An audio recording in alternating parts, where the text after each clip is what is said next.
Hi, I'm Mrs. McDonald, and I'm here to read a story about friends. This is called Side by Side, and it's by Rachel Bright and Debbie Gliori.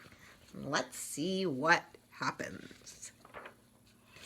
I think this is a bedtime story tonight. Okay, let's see. There's the owl, and some bats, and a squirrel, and some fox, and some bunnies, and here's a frog hiding, and look. Here are some little mice. Deep in the heart of Winter Mousewood, down in the grass where the autumn tree stood, lived all kinds of creatures, some big and some small, some spiky, some furry, some short, and some tall.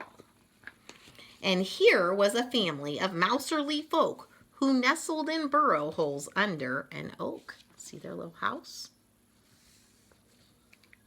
And the tiniest, weeniest, youngest of those who had sticky out ears and a whiskerly nose was named Little Mouseling. She had a huge heart. She loved times together, not ever apart. And there she is. She has a big family. But being so small, she was sometimes left out when her brothers and sisters went up and about. She would scurry and skip as fast as she could, but they scattered so far across Winter Mousewood. "Wait for me," she would sing. "Don't run! Oh, don't hide! Is there nobody here who will stay by my side?" Well, in Winter Mousewood, you don't have to wait long for one or another to answer your song. Lots of friendlies. Lots of friendly animals in Winter Mousewood. "I'll stay by your side, be a friend when you need," came the voice of Toad Flip, who was down in the reeds. "We could bounce up and down and do backflips and jumps, then plop in the water and cool down our rumps." "How lovely," she said, since she longed to dive in. "I do like to bounce, but this mouseling can't swim." Uh-oh. From high in the branches, a voice echoed down. "Well, I'll be your friend," bellowed Big Squirrel Brown. "We can pack up a picnic of hazelnut pie. Go up side by side till we're touching the sky." "You're too kind," replied Mouseling. "We'd have such a nice time, and I do like nut pie, but I'm too scared to climb." Owl Hooty? She wanted to soar through the sky, but as everyone knows, of course, mouselings can't fly.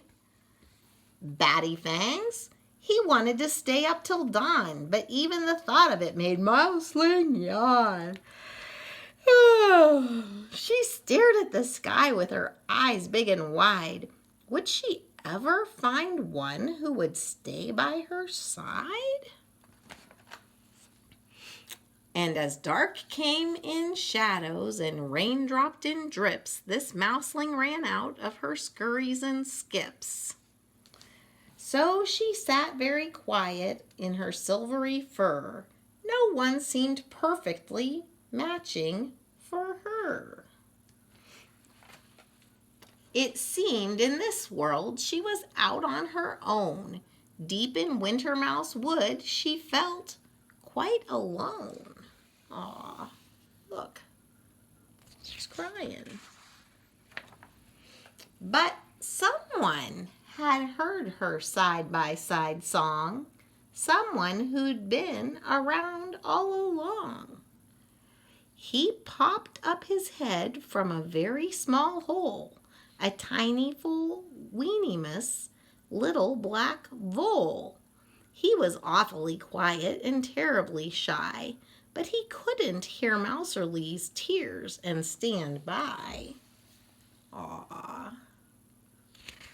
That made him brave. He peeped, "I'll be your friend," and he gave her a wink. "Shall we dance ourselves happy? What do you think? We could make up some songs," he said, stroking his chin. "Perhaps all of the wood will want to join in." Oh, this was her other.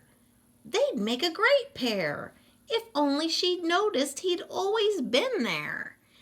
And now that they'd met, there was so much to do. They could do all the things you could do as a two. They could seesaw, play catch, and sit back to back. They could hide in their den and share a nice snack.